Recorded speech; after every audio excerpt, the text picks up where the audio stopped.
bien voilà, chers amis, ceux qui me suivent, c'est toujours moi, Della Jeune Ralph. Alors pour cette émission-là, il y a quelque chose, c'est quand même des choses très importantes à dire, qui sont très graves. Ça s'est passé on peut dire, bon, même avant les années 90, mais pendant les années 90, il y a une bande mafieuse à Nice qui est très très dangereuse. Certains sont peut-être morts avec l'âge, ceux qui étaient peut-être plus âgés que moi à l'époque, parce que j'étais encore jeune en 90, hein, vous voyez, j'avais 33 ans, quelque chose comme ça. Et c'est une bande mafieuse où des policiers et juges sont complices de leurs agissements. Et ce sont une bande de meurtriers. Alors, quand je cite des noms, c'est pas de la diffamation. Tout ça est exact, c'est réel. Hein, une bande mafieuse qui faisait les ventes ils gagnaient leur argent, façon de parler. En réalité, c'était une couverture dans les ventes aux enchères. Ils faisaient les ventes aux enchères un peu de tout. Ils achetaient aux entrepôts 222 à Nice et même ailleurs, dans d'autres ventes, d'autres villes. Ils achetaient du matériel, toutes sortes de choses. Et moi, je travaillais dans un atelier de revente d'occasion de matériel d'imprimerie qu'on rénovait. Enfin, mon chef, il me faisait rénover. Enfin, je nettoyais, je rénovais les machines. Et ce qu'il achetait le plus fréquemment aux ventes aux enchères. Et donc, il y avait toujours cette bande mafieuse présente, qui le connaissait bien d'ailleurs. Il faisait ensuite leur révision. C'est-à-dire qu'ils se mettaient tous d'accord pour ne pas monter les enchères. Et il faisait des enchères au bas, au ras des pâquerettes, et après plus personne ne bougeait. Évidemment, il y avait des non mafieux qui étaient concurrents, des gens, des acheteurs lambda, qui eux pouvaient monter sur des choses. Bon, ça c'est encore une autre histoire. Et cette bande mafieuse, enfin, c'est pas au niveau, c'est pour situer le métier qu'ils faisaient, le métier officiel qu'ils faisaient. Ils revendaient du matériel de toutes sortes qu'ils achetaient le plus principalement dans les ventes. Mais ce qu'ils faisaient, ils dépouillaient des gens. Ils tuaient des gens pour s'approprier leur richesse. Hein. Et alors là, c'est très sérieux. C'est la bande à Fabre, à Robert, à Bouléry, hein, de l'époque. Hein. Tous des salopards qui tuaient des gens, et comme ils avaient dans la poche des policiers et un juge, le juge Joël Espel, qui est mafieux, qui est pourri, je les ai vus faire des événements. Quand je dis qu'ils tuent des gens, je les ai vus faire. Mais qu'est-ce que je peux faire? Ils sont à 50, ils entourent quelqu'un, ils le tuent, et après ils hurlent comme des loups. Ils font ouh, ils hurlent comme des loups après avoir tué la personne. Et ensuite, ils vont chez ces personnes, ils les dépouillent, ils leur prennent... Alors s'ils ont des enfants, ils les kidnappent. Et ils violent les enfants. C'est des violeurs, des ravisseurs d'enfants, et oui, et des meurtriers. Une fois, j'ai vu... Alors, je vous assure, alors il y a le juge Joël Espel, que j'ai appris par hasard qu'il n'est plus juge à Grasse puis à Nice, mais il est doyen des juges à Créteil. Je l'ai entendu dans une émission radio où le speaker, il disait, eh ben voilà, on va demander, interroger, je sais plus à quel sujet c'était, le juge Joël Espel, qui est doyen des juges à Créteil. Alors l'autre, le salopard, là, ce juge, il parlait, je dis, mais je connais ce juge-là, hein, c'est une raclure. Hein, il est mafieux, c'est un juge mafieux. Et j'ai vu tuer des gens. À la rue à la rue Foncé, à Nice, près de la poste Wilson, hein, parce qu'elle fait partie, on dit Wilson parce qu'il y a le boulevard, enfin, qui s'appelle comme ça, à l'angle de la rue de l'Hôtel des Postes et de la rue Foncé.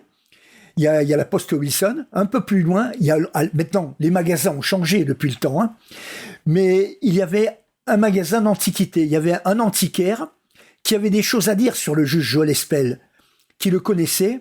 Et puis voilà que cette bande mafieuse, ils sont rentrés dans son magasin. Moi, j'étais en train de discuter avec lui. Ils sont rentrés.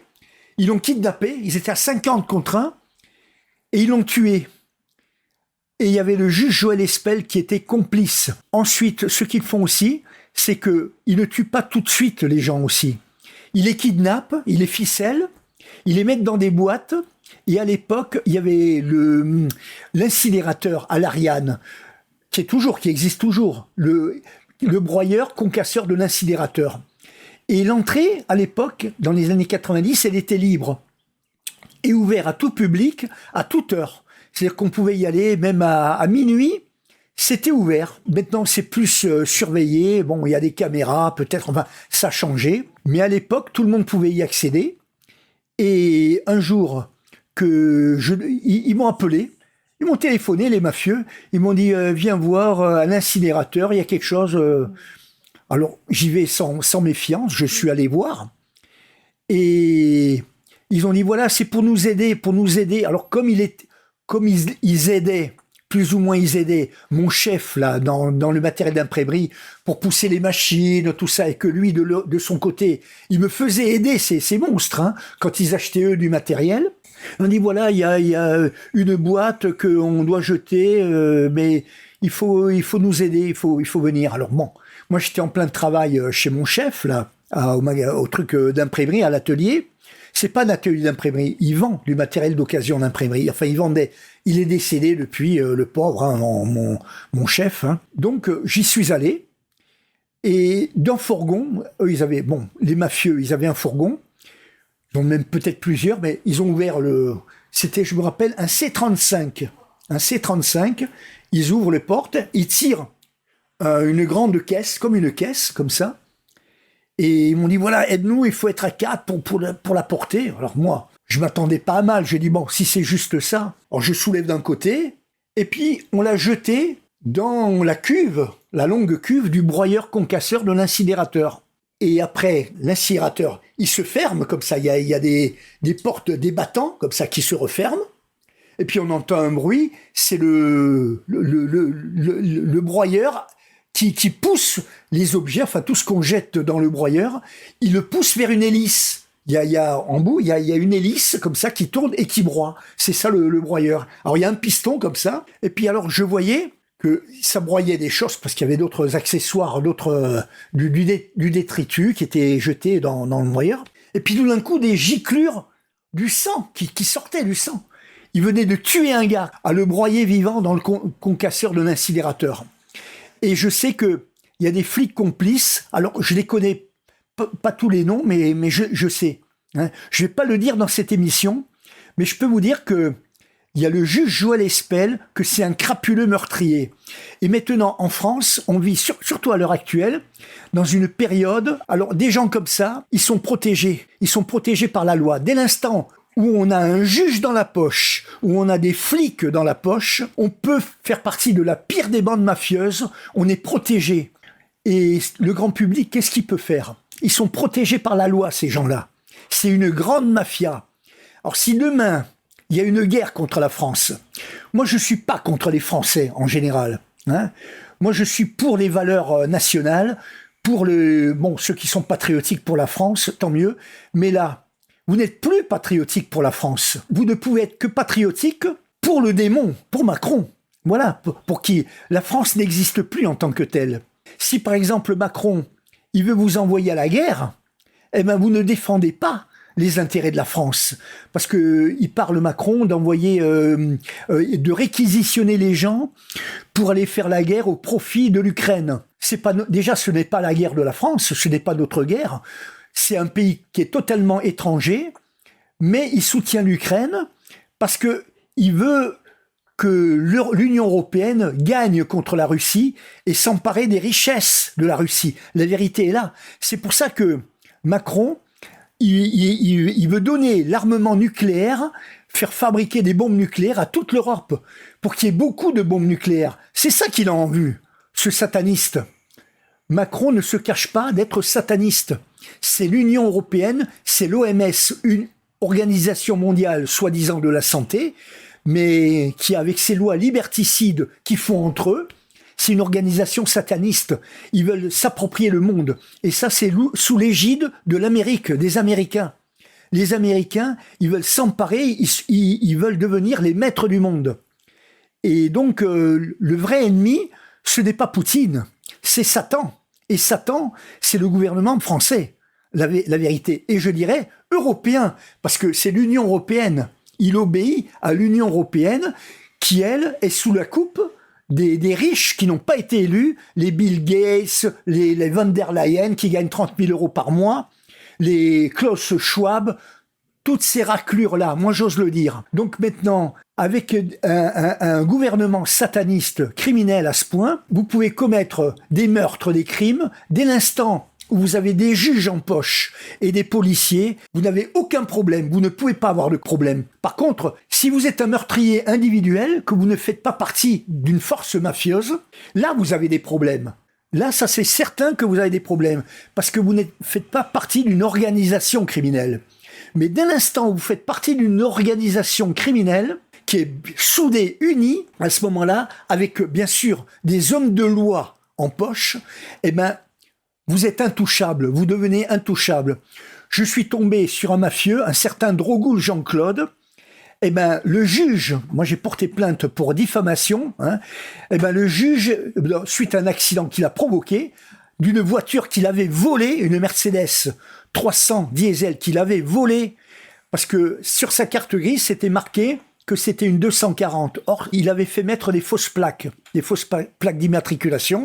Le juge, quand j'ai porté plainte, il m'a dit j'ai les mains liées, je ne peux rien faire, j'ai les mains liées. Vous voyez, et c'était pas le juge Joël Espel, c'était un juge à Nice, un autre juge, parce qu'il suffit d'un coup de téléphone de dire au juge écoute, il fait partie de notre groupe, alors ce gars-là, il doit perdre le procès. Et vous pouvez être sûr que si vous faites partie d'une bande mafieuse organisée avec juges et policiers en poche, vous ne pouvez perdre aucun procès. Voilà, parce qu'on est en France, à cause de ces élus qui...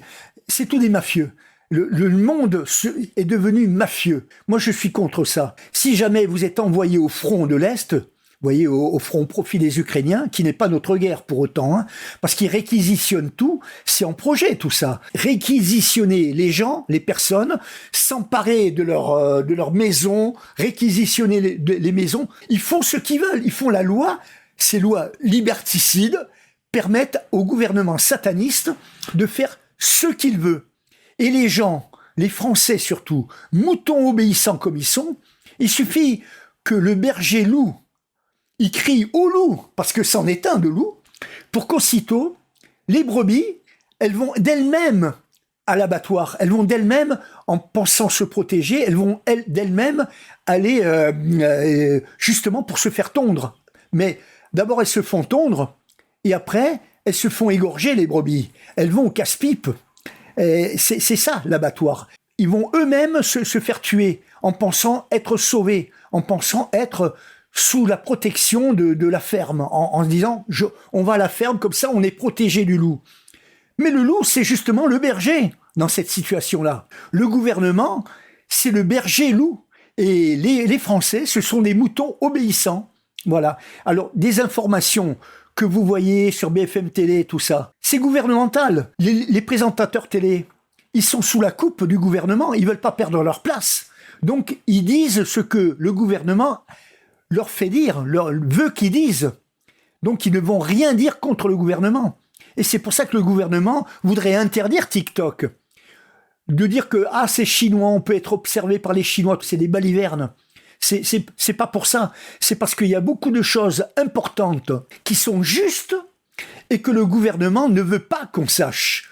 Alors, tout ce que vous voyez sur les chaînes télé habituelles, ce sont des choses qui sont acceptées par le gouvernement, mais sous la coupe du gouvernement. Alors que TikTok ne l'est pas. Et c'est pour ça qu'ils mettent des censeurs. Il faut pas dire ça, il faut pas faire ça, il faut pas faire ci. C'est vraiment le satanisme, c'est vraiment pour que les gens restent des moutons. C'est la loi martiale, vous voyez. Donc tout ça, le monde, il part en cacahuète totale. Et je dis, il faudrait faire la révolution finalement. Donc, mais la révolution, on ne pourrait réellement la faire avec efficacité que si justement il y a une guerre. Alors vous ne souhaitez pas la guerre, mais ça serait grâce à une guerre qu'on peut se venger du gouvernement. On peut profiter d'une guerre. Il n'y a que comme ça qu'on peut être efficace. Sans une guerre, on reste des moutons taillables et corvéables à merci. Voilà, c'est ça qui est terrible. Hein. Alors moi, je suis classé secret défense nationale. Ça, ils peuvent pas dire que c'est du fake news. J'ai reçu la feuille que je vous avais déjà présentée et qui figure dans des précédentes émissions que j'ai faites. Je l'ai obtenu par la police, justement. Donc, c'est pas du fake. C'est réel. Et il y a une raison pour laquelle je suis classé secret défense nationale. Alors même que la France n'existe plus en tant que France. Hein. Elle est sous la coupe de l'OMS, hein, vous le savez. Hein. Pourquoi je suis classé secret défense nationale ? Parce que justement, il y a le livre de mon destin, Destin de la raison, livre en français, dont le même titre existe, j'avais fait déjà dans une émission précédente, en italien. C'est une homonymie, mais ça n'a rien à voir avec mon destin. Ça parle de totalement d'autre chose. L'autre livre, si vous voulez acheter le livre de mon destin, vous ne le trouverez pas dans le commerce.